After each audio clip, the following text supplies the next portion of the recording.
Didn't want that to happen this time around. Victor Wembanyama. Like that. Hold on. The action started with him coming off a wide pinch. That's what it started at 7'5", 7'6". Nice little jumper there. Right now, he's going downhill off a 1-4 pick and roll. Wemby with the three. Follow the shot. You see that, kid? And look, David Robinson can't believe what he's seeing. That's David Robinson. Little fake, spin. Oh, Perk, where we going, man? They tried to tackle him. What You we just doing, watch this man? and say, you know what, I retired at a good time. Like, this is it. De'Aaron Fox. head Z. I tell y'all about him, man. Frozen. I see he wearing that photo too. Under 4 minutes to play here. The Blazers down big. Denny Avdia drives. Wemby is there. He did that. Hey, go get that out the seats, man. Spiking it into the stands. Felix. Spurs get the win. And Shaq had some thoughts on the big man last night. I said this to you and the guy. I think Wemby is the first perfect big man that's ever created. Can shoot, free throws, play defense, play offense. He's a great team player. I'm happy for the Spurs. I'm happy for Wendy. Did you say Wemby or Wendy? He's not happy for me. Well, I'm happy for you, Wendy. And Wendy, how do you think that Wemby and the Spurs, did they prove something to you? Did they show something to you that you didn't know? This was such a professional performance throughout this entire series. They had some adversity when they lost Wemby in Game 2. They went up to the Portland. They were down at half in both games, held their composure, came back and won. First closeout opportunity, took care of business right out of the gate. Then when Portland came back at them in the second half, they pushed it down like they'd done it 100 times before. LeBron James is going for his 17th first-round series win tonight, okay? 17. This is Victor's first. How many is he going to get? Right. It's going to be more than one. Well, I said that the San Antonio Spurs are going to win the NBA championship this year. Not next year, this year. And you know what happened? Is that the only knock on them was their Why lack. did that help you? It got me motivated. It was the only knock on them was their lack of experience. And what we saw in this series was these young pups grow into grown-ass men.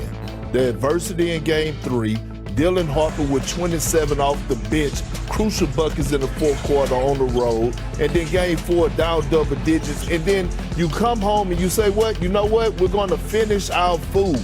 And so you look at this roster, top to bottom. Yes, they have Vassell, Stephon Castle, Wemby, all these young guys. But then De'Aaron Fox, all of a sudden, the forgotten gem, comes alive and takes over when need be. And it's not forced. So when you look at this squad, you like, how can you not see that this is the only legit team that could dethrone the Oklahoma City Thunder, and I believe that they will. And you know how I feel about OKC, Malika. My jacket's still hanging up in the back. I ain't wore it for a while. Yet. Yeah, for on Wednesdays he was wearing the OKC jacket. I ain't dry cleaned it or nothing. It's still. That's it your smells like cologne though, but it's good.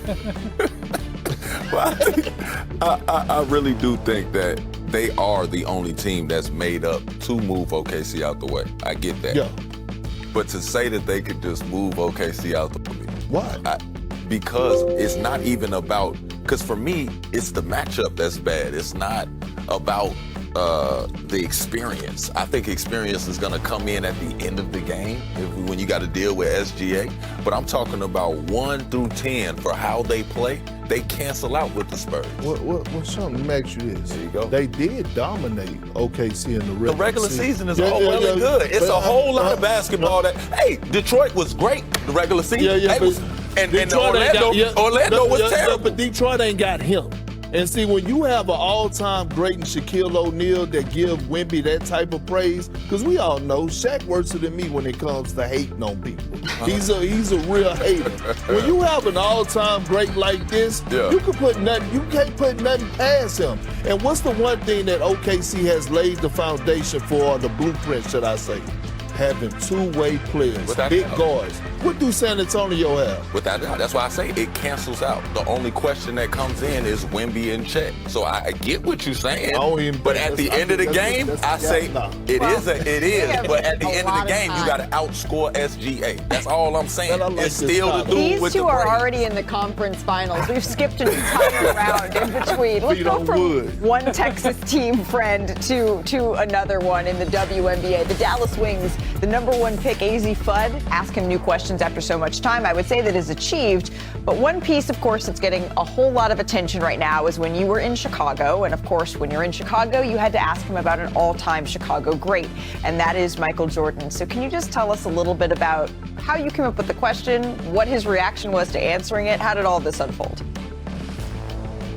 Yeah, Malika, my goal was to actually have him talk about the aspects of his game that are better than Jordan's. Just pure, laid-bare opinion, no emotion in it, just analytically looking at him playing basketball and the parts that Jordan plays better than he does. Obviously, the conversation about the GOAT debate is going to follow, but LeBron is very reverential when it comes to Jordan.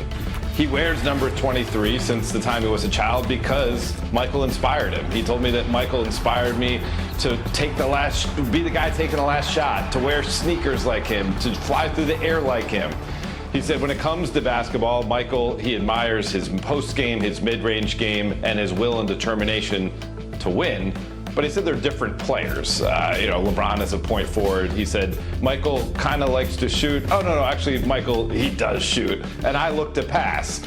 And beyond that, he said ultimately, though, he hopes that he made Michael Jordan proud wearing number 23 all these years. Maybe my favorite question of the 23, though, is I live with this pretty smart and inquisitive woman, and she's like, you should ask him what LeBron means. And so I, in Golden State this year, asked him the story behind the name LeBron, and he said it was his grandfather's friend's name, grandfather's best friend name. Yeah. And there you go. Oh, hey, it's me. I'm smart and inquisitive. Thanks, hon. I appreciate that. I did think it was interesting that he said that that's something that he wanted to dive into after his playing career, to leave something to kind of be explored at that point in his life.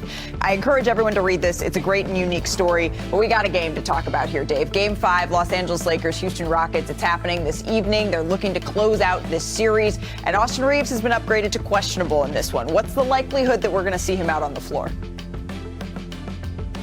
Certainly all signs are pointing in that direction. It's going to come down to how his body feels throughout the day. He went through a full practice with the team on Tuesday. Now, the question is, once he is cleared, if he is cleared, I should say, what capacity will we see him? JJ Redick said there's been no determination made yet in terms of a minutes restriction. I think you have to look back to Austin coming back into the lineup in early February after missing the entire month of January with a calf injury.